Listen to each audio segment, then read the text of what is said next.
Hey everyone, welcome to CLAT point and let's start आज का the Hindu news discussion. देखिए, काफ़ी समय से हमारा जो सेशन था वो नहीं हो पा रहा था। काफ़ी समय मतलब 5-6 दिन हो गए।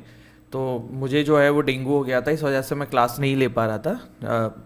अभी मैं बिल्कुल ठीक हूँ, बट मंडे तक कम्प्लीटली फाइन हो जाऊँगा। अभी थोड़ा बहुत रिकवरी है, तो आई एम सॉरी, आप लोगों का काफ़ी नुकसान हुआ है। बट द प्रॉब्लम मैंने आपको बताया और कोई ऐसा इशू नहीं है। I will try to cover जो भी टॉपिक हमारा छूटा है इतने समय में, वो सब कवर करने का, ठीक है।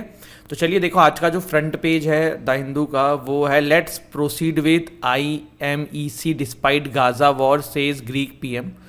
तो अभी देखिए, प्राइम मिनिस्टर नरेंद्र मोदी जी जो हैं वो ग्रीस के जो हेड हैं किरिकोस मिस्टोकिस, इनसे मिले हैं इन न्यू दिल्ली।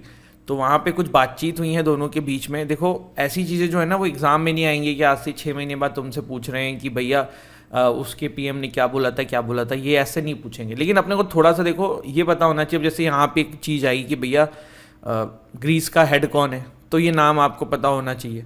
तो इस तरीके से चीज़ें पूछी जा सकती हैं और वो बाद में काम आ सकती हैं। थोड़ा कंटेक्स्ट अभी पता रहेगा तो काम आ सकती हैं, तो ऐसा ज़रूरी है। Manipur high court withdraws contentious part of its order on ST tag for Meiteis. तो जैसा आपको पता है, मणिपुर में पूरा वायलेंस हुआ था और मैतीज कम्युनिटी का ST कैटेगरी वाला जो पूरा मामला था जिसकी वजह से सारी चीज़ें हुई थी, तो वही है। इसमें कुछ ऐसा नहीं है, अलग नहीं है हमारे एग्ज़ाम के पर्सपेक्टिव से जो हमें बहुत ज़्यादा इसमें दिमाग लगाना पड़े, ठीक है। इसके बाद देखिए, एडिटोरियल वाला पेज है, आप चाहें तो इसको पढ़ सकते हैं, बट जो मेन चीज़ें हैं वो टेक्स्ट वाले पेज में और एडिटोरियल वाले पेज में रहती हैं फॉर एग्ज़ाम का पर्सपेक्टिव। तो एडिटोरियल देख लो आज किस किस टॉपिक से आए हैं, जैसे कि electoral season and restructuring the health system, ठीक है। फिर यहाँ पे ये फ्रॉड करके है, पॉलिटिकल न्यूज़ है, हमें नहीं पढ़ना है। Then there is also like this, कुछ एग्ज़ाम के पर्सपेक्टिव से नहीं है इतना। और आज मतलब आर्टिकल इतने कोई निकले नहीं है खास, सीधी बात मैं आपको बोलूँ। टेक्स्ट वाले पेज पे on financial devolution among states, again this is not important topic for our exam. इसके बाद देखिए फॉरेन पेज पे आते हैं और यहाँ पे देखिए 21-year-old farmer killed in Punjab Haryana boundary. तो देखो, फार्मर प्रोटेस्ट चल रहा है, एक इंपॉर्टेंट टॉपिक है, वो अभी हम कवर करेंगे, ठीक है। बस एक बार पहले गो थ्रू कर लेते हैं न्यूज़पेपर को आज के। Poland wants farmer slogans possibly influenced by Russia. तो ये एक न्यूज़ है। Lai backs from coast guard poster after China boat incident, media committing measures in by taking pictures Afghan Taliban, ऐसा कह रहा है। Again this are like that only. Shehbaz to be PM as a PMLN PPP agrees on a coalition pact. पूरा election ही यहाँ पे fraud है, लेकिन ठीक है, अब जो हो रहा है पाकिस्तान में कोई क्या कर सकता है, तो वो वाली चीज़ है, ठीक है। तो चलिए फिर हमारा जो आज का एक मेन टॉपिक है जो सब तरफ न्यूज़ में है, किसान प्रोटेस्ट, वो कवर करते हैं, शुरू करते हैं। Hey everyone, welcome to CLAT point. आज हम डिस्कस करने वाले हैं फार्मर प्रोटेस्ट 2.0। 2.0 मैं इसलिए बोल रहा हूं क्योंकि आज से कुछ समय पहले फार्मर प्रोटेस्ट 1 हुई थी।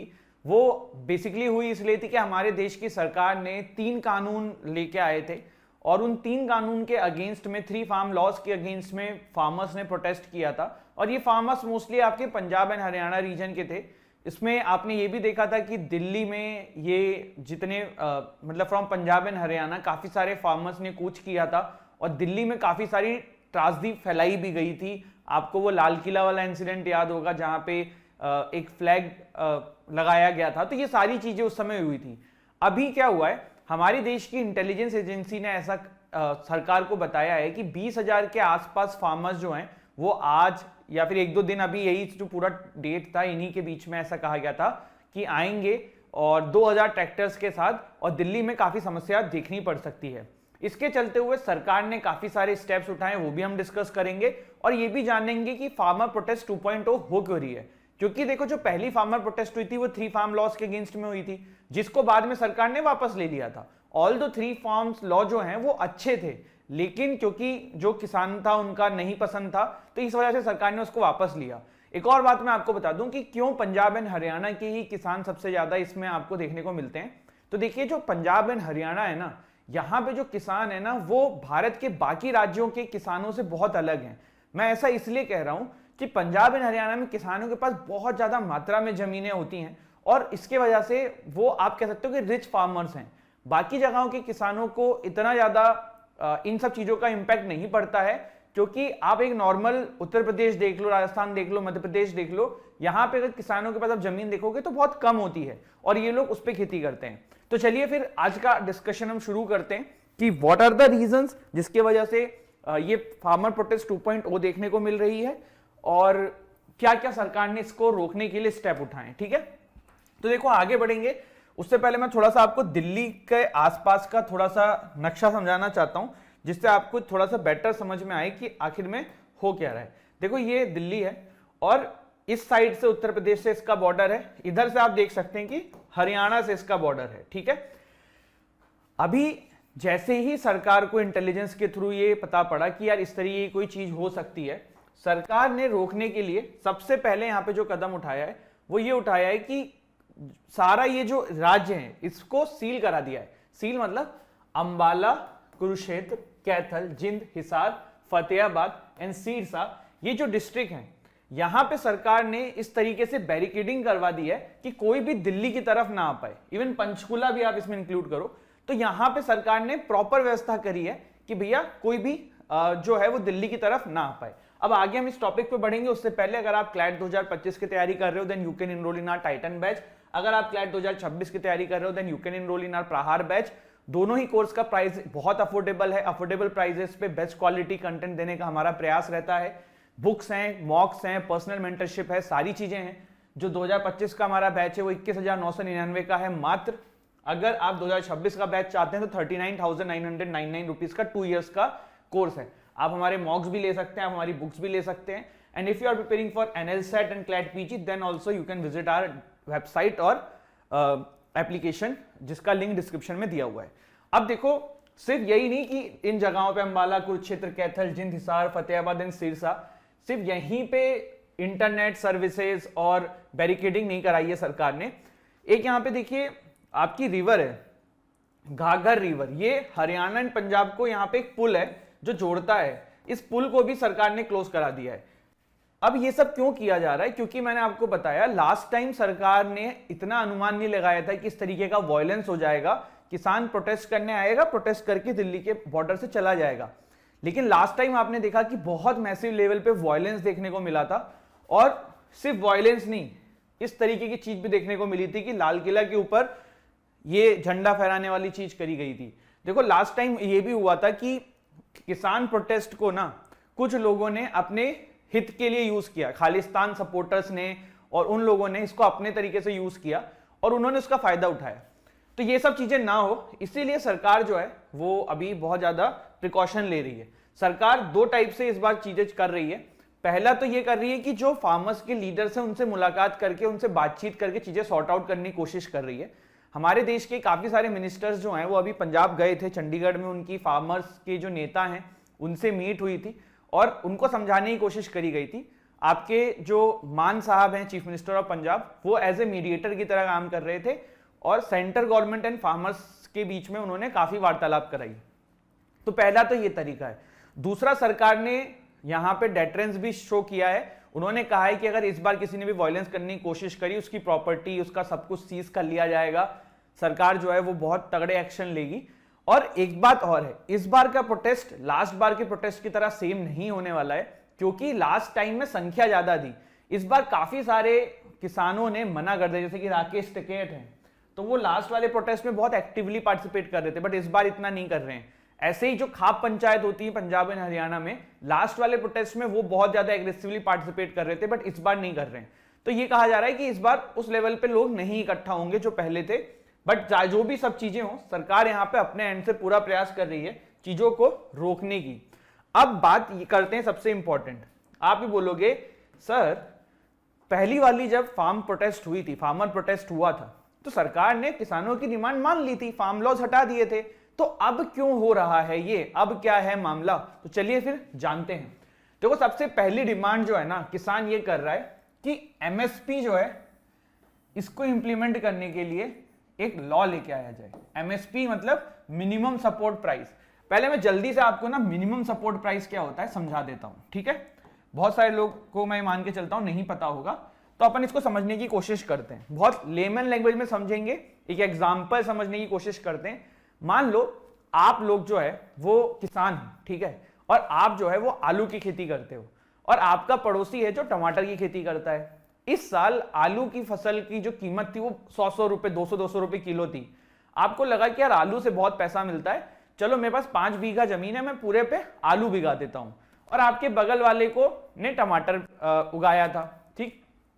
अब आपने ये अंदाजा लगाया कि 100 रुपए किलो थी, तो अगर मेरे पास 50 किलो भी आ जाएगा तो 100 इंटू 50 मैं बहुत पैसा कमा लूंगा।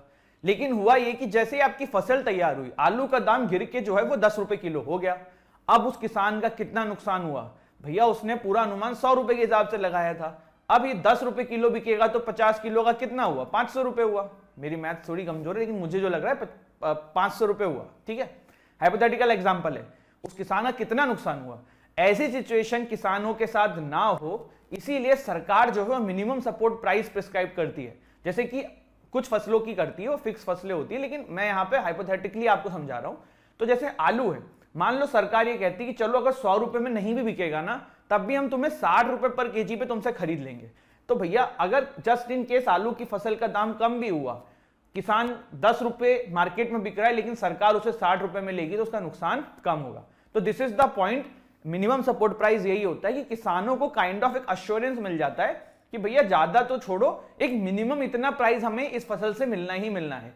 तो एमएसपी देखो अभी भी है, सरकार समय समय पे एमएसपी अनाउंस करती है अलग अलग फसलों के लिए, बट किसानों का यह मानना है कि भैया इसको लेके एक प्रॉपर लॉ लाया जाए, जैसे कोई एक्ट होता है, कोई ऑर्डिनेंस होता है, इस तरीके से कोई लॉ लाया जाए जिसके ऊपर हम लोग क्वेश्चन भी कर सकें, हम कोर्ट भी जा सकें। तो पहली डिमांड ये है। दूसरा ये कहना है कि आज की डेट में जो एमएसपी आप दे रहे हो ना, वो स्वामीनाथन कमेटी के अनुसार नहीं है। स्वामीनाथन कमेटी ने कुछ रूल्स बताए थे कि भैया उस हिसाब से देना है, उस हिसाब से एमएसपी आप अभी नहीं देते हो। मतलब किसानों का इनडायरेक्टली कहना है कि थोड़ा एमएसपी ज्यादा देना है स्वामीनाथन कमेटी के अकॉर्डिंग। फिर एक इलेक्ट्रिसिटी अमेंडमेंट बिल आया था, उसको विड्रॉ कर लो। इलेक्ट्रिसिटी अमेंडमेंट बिल में ये था, देखो पहले क्या होता था, किसानों की इलेक्ट्रिसिटी का बिल सरकार स्टार्टिंग में माफ कर देती थी, बट इलेक्ट्रिसिटी अमेंडमेंट बिल जो मुझे याद आ रहा है, इसमें यह करा था सरकार ने कि भैया किसानों को बिल पे करना पड़ेगा, बाद में सरकार रिफंड करेगी, ऐसा कुछ था, ठीक है। तो इलेक्ट्रिसिटी बिल से ही रिलेटेड था ये कुछ मामला इसमें। फिर ये है कि देखो लखीमपुर खीरी केस हुआ था उत्तर प्रदेश में, उसमें काफी सारे किसानों के ऊपर केसेस दर्ज हैं, तो वो केसेस वापस ले लिए जाएं, ठीक है। एग्रीकल्चर को रिमूव कर दिया जाए पॉल्यूशन एक्ट में। आपको पता है शटल बर्निंग का जो होता है, दिल्ली में पॉल्यूशन होता है, तो उस बर्निंग के वजह से किसानों को मतलब पॉल्यूशन एक्ट में डाला गया था इस तरीके की चीजों को कि अगर आपने कुछ फसलों को बिना मतलब के जलाया या ज्यादा जलाया तो आपके ऊपर कार्रवाई की जा सकती है। तो ये कहा जा रहा है कि भाई एग्रीकल्चर को पॉल्यूशन एक्ट से बाहर निकाल दो। फिर मनरेगा जो है महात्मा गांधी जी वाला, जिसमें 100 दिन की एम्प्लॉयमेंट की गारंटी मिलती है, उसको 200 दिन का कर दिया जाए, ये भी एक डिमांड है, ठीक है। और इसके अलावा एक और डिमांड है, वो ये है कि भैया हर किसान 60 साल के बाद जब हो जाए तो उसको 10,000 रुपए का महीने का जो है एक काइंड ऑफ पेंशन टाइप का दिया जाए। तो देखो इसमें कुछ डिमांड तो समझ में आती है, पर कुछ डिमांड इज वेरी मतलब नाजायज काइंड ऑफ, क्योंकि आज की डेट में जो सरकारी नौकरी कर रहे हैं उनको तो पेंशन मिल नहीं रही है, पेंशन खत्म हो चुकी है ना, आपको पता ही होगा। तो भैया फिर किसानों को कैसे देंगे जिनका सरकार से इतना कोई डायरेक्टली लिंक्ड नहीं है। और फिर अगर किसानों को देंगे तो क्या सिर्फ किसान ही इस चीज में हैं? भाई देश में कितने गरीब मतलब कितने गरीब लोग हैं, तो सबको मिलना चाहिए। तो ये तो बिल्कुल ही समझ में आने वाले से बाहर है। एक एमएसपी पे चलो ठीक है कुछ हो सकता है, तो देयर आर सम पॉइंट जो बनते हैं, पर कुछ पॉइंट्स है जो नहीं बनते हैं। और इसमें देखो मैं आपको फिर बोल रहा हूं, जो 3 फार्म लॉज आए थे उसमें आपको पंजाब एंड हरियाणा में ही प्रॉब्लम देखने को मिल रही थी, क्योंकि वो 3 फार्म लॉज ना आरटीओ के अगेंस्ट में थे। आरटीओ कौन होती है? बिचौलिया होते हैं जो किसानों से फसल खरीदते हैं और फिर आगे सरकार को बेचते हैं, पीछे मुनाफा कमाते हैं। उसमें ना उसी वजह से बहुत प्रॉब्लम हुई थी, क्योंकि पंजाब एंड हरियाणा के किसान जो थोड़े रिच फार्मर्स होते हैं तो उनको उसमें ज्यादा इशू हुआ था, वरना आपको देखा होगा यूपी बिहार इधर कोई इतनी प्रॉब्लम नहीं हुई थी। तो वो वाली चीज थी। तो दैट्स इट। तो ये कुछ आपके ऐसी चीजें थी जो इस बार डिमांड कर रहे हैं किसान, एंड लेट्स सी क्या होता है। आई होप ये प्रोटेस्ट ना हो और पहले जैसी कोई सिचुएशन क्रिएट ना हो, क्योंकि यार ये सब चीजें ना देश की इकोनॉमी डेवलपमेंट के सामने आड़ा आती है और ये नहीं होना चाहिए। इस बार देखो काफी सारे जो किसान के लीडर्स थे, किसान प्रोटेस्ट के लीडर्स थे जो लास्ट टाइम के, उन्होंने खुद ये बात बोली है कि भैया इसको मत करो, पिछली बार काफी वायलेंस हुआ था, काफी नुकसान हुआ था, ये नुकसान अब नहीं होना चाहिए। तो तो ये एक अच्छी चीज है कि इस बार सारे लोग नहीं इन्वॉल्व है, लेकिन तब भी जो आंकड़ा बताया जा रहा है 20,000 2,000 ट्रैक्टर अगर दिल्ली की तरफ आएंगे तो ये अपने आप में चिंता का विषय है। तो I hope you have find this video useful, and if you are preparing for CLAT UG, CLAT PG, NLSAT, judiciary, don't forget to visit CLAT point का ऐप, क्लैट पॉइंट की website, and get yourself enrolled. Thank you so much. जय हिंद, जय भारत।